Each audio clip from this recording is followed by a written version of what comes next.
Hello everyone, आज है 8 जून और आज इस वीडियो में हम बात करने जा रहे हैं सुज़लॉन एनर्जी के बारे में। देखिए, सुज़लॉन के शेयर में ना पिछले कुछ दिनों में बढ़िया आग पकड़ी थी, उसने काफ़ी शानदार तेज़ी थी, लेकिन आज यहाँ पर तकरीबन 7-7.5% की गिरावट देखने को मिल रही है और ये एक्सपेक्टेड था। अगर आप चैनल को रेगुलर फॉलो कर रहे हो, 2-3 दिन पहले भी मैंने सुज़लॉन के ऊपर वीडियो बनाया था जहाँ पर मैंने कहा था कि देखो भाग तो रहा है, लेकिन याद रखिए श्रिंक दिखाएगा ये शॉर्ट टर्म में। तो बातचीत करेंगे कि अभी चल क्या रहा है और खबरें आ रही कि भैया चीज़ें एकदम से पलट रही है कंपनी में, तो उसके बारे में भी हम यहाँ पर डिस्कस करेंगे। लेकिन उससे पहले अगर आपने अभी तक चैनल को सब्सक्राइब नहीं किया है तो प्लीज़ अभी इसे सब्सक्राइब कर लीजिए, क्योंकि आगे भी बहुत सारे वीडियोस हैं जो आपको काफ़ी ज़्यादा हेल्प करेंगे। तो सुज़लॉन का शेयर ट्रेड कर रहा है 13 रुपये 35 पैसे पर, 7.5% का करेक्शन आया है। लेकिन अगर आप पिछले एक महीने का ग्राफ देखो तो अभी भी 56% का ग्रोथ है आज की गिरावट के बावजूद भी, क्योंकि शेयर था 8 रुपये 20 पैसे का, तेज़ी बनी 14 रुपये 45 पैसे पर। क्या ये बेहतरीन रफ्तार थी। अभी गिर रहा है, अभी गिर रहा है। अगर हम देखें तो 57% का ग्रोथ अभी भी है आज की 7-7.5% की गिरावट के बावजूद। कंपनी ने एक साल में देखा जाए तो 80% का ग्रोथ दिखाया है।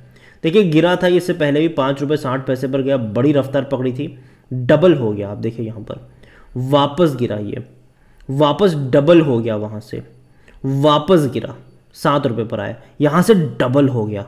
तो अभी भैया इससे पहले भी जब भी ये डबल हुआ है ना, याद रखिए 20-22-25% का करेक्शन देखने को मिला है हमें। तो इस बार भी एक्सपेक्टेशन मुझे लगता है कि शायद वैसे ही कुछ हो सकती है। यहाँ से दोबारा आपको थोड़ा बहुत करेक्शन देखने को मिल सकता है। दोबारा अगर ये गिरावट दिखाता है, यहाँ से 25-30% की करेक्शन अगर देखने को मिलती है, फिर वापस एक बाइंग आपको देखने को मिलेगी। और जहाँ तक बात करें कंपनी की, तो मुझे लग रहा है कि चीज़ें बेहतर हो रही है। यहाँ पर जो गलती इन्होंने पहले करी है वो गलती अब कंपनी नहीं कर रही है। सबसे पहली गलती की अगर हम बात करने जाए कि कंपनी ना ग्रोथ के पीछे भाग रही थी। अब देखिए, in its latest comeback Suzlon try to avoid past mistake. पहले क्या था कि कंपनी जो थी ना वो ग्रोथ के पीछे भाग रही थी, अभी कंपनी भाग रही है क्वालिटी ऑर्डर्स और कस्टमर्स के पीछे। अभी हर जगह बीट नहीं करे। और मैंने ये आपको पिछले हफ्ते भी बताया था कि तेज़ी आ रही है, उसका सबसे बड़ा रीज़न ये है कि कई सारे ऑर्डर्स इनको मिल तो रहे हैं, लेकिन साथ ही साथ अगर इनका फोकस अगर आप देखोगे तो focus is on execution and good quality order that offers better profit margin. However, the company continue to operate at sub-optimal level and need जो वॉल्यूम पिक भी है, ड्राइव जो अर्निंग्स वगैरह है, डिमांड वगैरह जो है वो भी यहाँ पर रहेगा। तो ये मैंने पहले भी कहा था, कंपनी अभी कर क्या रही है, कंपनी ग्रोथ के पीछे नहीं, कंपनी प्रॉफिट के पीछे दौड़ रही है। यहाँ पर ऑर्डर्स भी कई सारे मिल रहे हैं। सुज़लॉन को दूसरा ऑर्डर मिला है for turbine from Juniper green energy की तरफ से। इसके अलावा हाल फिलहाल में जब इनको 20 गीगावाट्स की विंड एनर्जी इंस्टॉलेशन इन्होंने सरपास करी थी, उसके चलते एक बहुत बड़ी तेज़ी भी हमें देखने को मिली थी। यहाँ पर आप देखो 5 जून को ये अपडेट आई थी और उसके बाद ये रॉकेट बना था। हालांकि उससे पहले से भागना शुरू कर चुका था, लेकिन एक बड़ी तेज़ी हमने यहाँ पर कल के दिन में देखी थी, उससे पहले भी ये भाग रहा था। तो यहाँ पर जो ऑर्डर्स इनको मिल रहे हैं वो काफ़ी अच्छे ऑर्डर्स मिल रहे हैं, जिसके चलते कह सकते हैं कि चीज़ें इनके लिए बेहतर होती नज़र आ रही है। कंपनी में अगर हम बात करें, सुज़लॉन की अगर हम बात करने जाएं तो यहाँ पर मार्केट कैप 15,000 करोड़ का है इनका, पी भी इसका 5 का है, जो कि एवरेज इंडस्ट्री पी से कम ही है। करंट रेशियो इसका 1 के आसपास का है। लो डेट टू इक्विटी है, जो कि अच्छी बात है, लेकिन आरओई अच्छा नहीं है इनका। और जहाँ तक बात करें क्विक रेशियो की अगर हम बात करें तो वो भी लोअर देन 1 है, which reflect lower solvency in short term.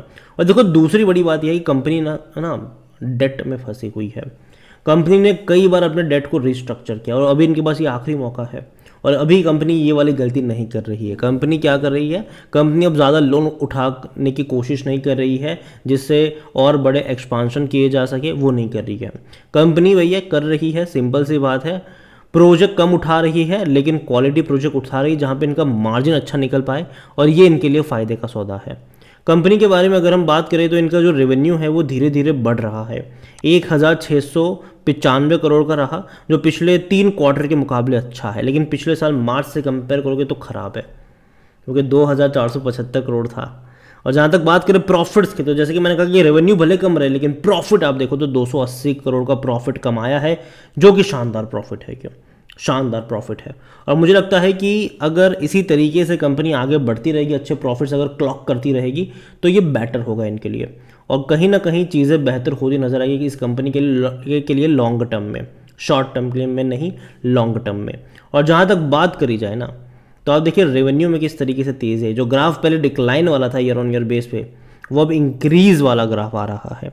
और जहाँ तक इनकी शेयर होल्डिंग के बारे में अगर हम बात करें, तो शेयर होल्डिंग में जो प्रमोटर की होल्डिंग है वो 14.50% की है। हालांकि प्रमोटर ने लगातार यहाँ पर बिकवाली करी है, और बिकवाली का भी रीज़न ये है कि भैया पैसा चुकाना था, चुकाने नहीं पा रहे, तो भैया बेच दिया उन्होंने, सिंपल सी बात है।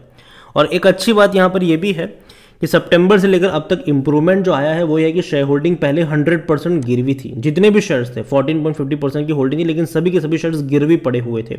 अभी क्या है कि छुड़ाया है उसको, अभी इनकी 80.77% की होल्डिंग गिरवी है। और अगर आने वाले दौर में अभी ये और ज़्यादा शेयर्स गिरवी रखे हुए हैं, अगर उसको छुड़ा लेते हैं तो और बेटर तौर पर कह सकते हैं कि ये इनके लिए अच्छा काम करेगा, ऐसी खबरें। पब्लिक बहुत बड़ी क्वांटिटी में 72.30% की होल्डिंग है, और जनरली पब्लिक ने ही खरीदारी करी है पिछले कुछ टाइम में। अगर आप देखोगे तो पब्लिक ने खरीदारी करी है। एफआईएल्स के पास भी 6.60% की होल्डिंग है, अच्छी क्वांटिटी है। लेकिन सबसे बड़ी बात है कि डीएल्स भी यहाँ पर बेच रहे हैं। 15-15.5% की होल्डिंग डीएल्स की थी यहाँ पर, तो वो बेच के 6.59 पर आ गए। एफआईएल्स ने भी थोड़ी सी खरीदी, लेकिन ज़्यादातर क्वांटिटी जिसने खरीदी है वो पब्लिक ने खरीदी है, लोगों ने खरीदी है। फंड हाउस यहाँ पर बेच रहे हैं, तो ये कंसर्न है यहाँ पर कि देखो फंड हाउस तो बड़ी क्वांटिटी बेच रहे हैं। अगर फंड हाउस मान लो कि कल को एंट्री करते तो एक पॉजिटिव चीज़ होगी इनके लिए, लेकिन कर नहीं रहे हैं, ये एक नेगेटिव चीज़ तो है अभी के लिए। देखिए सुज़लॉन ने पिछले कुछ टाइम में ना वाकई में बहुत बेहतर तेज़ी दिखाई तो है, इसमें कोई शक की बात नहीं है। लेकिन ग्राफ अगर आप देखो तो बहुत कम टाइम में जब इतनी बड़ी रफ्तार दिखाता है कोई शेयर, तो बीच में भैया गिरता है, और यही गिरावट आज हमें देखने को मिली है। और आज अगर बाजार भी देखो तो उतने अच्छे मूड में नहीं है। सुज़लॉन को लेकर मैं मान के चल रहा हूँ कि हो सकता है कि यहाँ पर ये जो करेक्शन है शायद थोड़ा सा और गहरा सके, 12 रुपये के करीब ये पहुँच सकता है आने वाले दौर में। और जो खरीदारी के मौके हैं मुझे लगता है कि 10 से 11 रुपये के बीच में अगर जाता है तो वहाँ पर बन सकते हैं।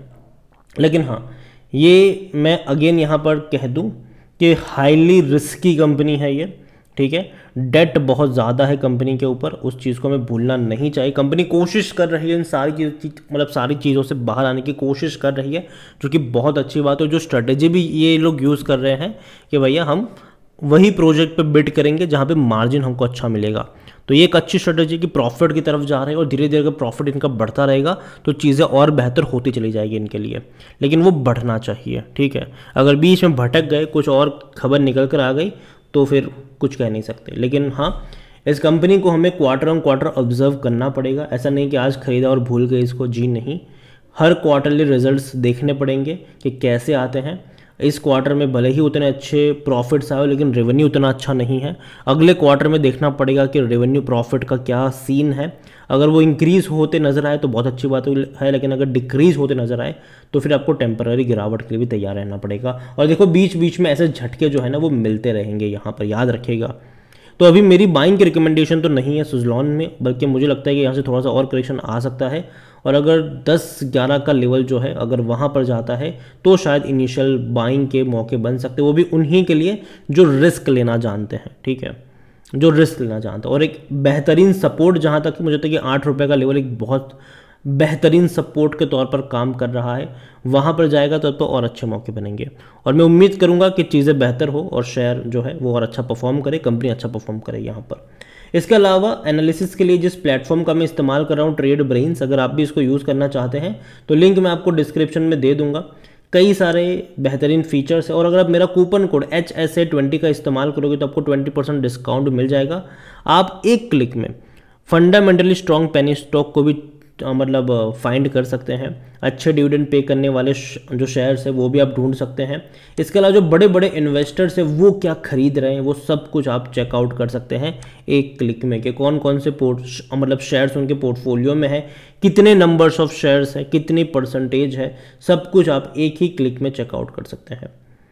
तो वीडियो को यहीं पे एंड करूँगा। पसंद आया हो तो लाइक करो, शेयर करो। चैनल अगर आप पहली बार हैं तो प्लीज़ सब्सक्राइब करें। और सुज़लॉन एनर्जी के बारे में आप क्या सोचते हैं वो भी आप मुझे कमेंट में लिख के बता सकते हैं। Thank you.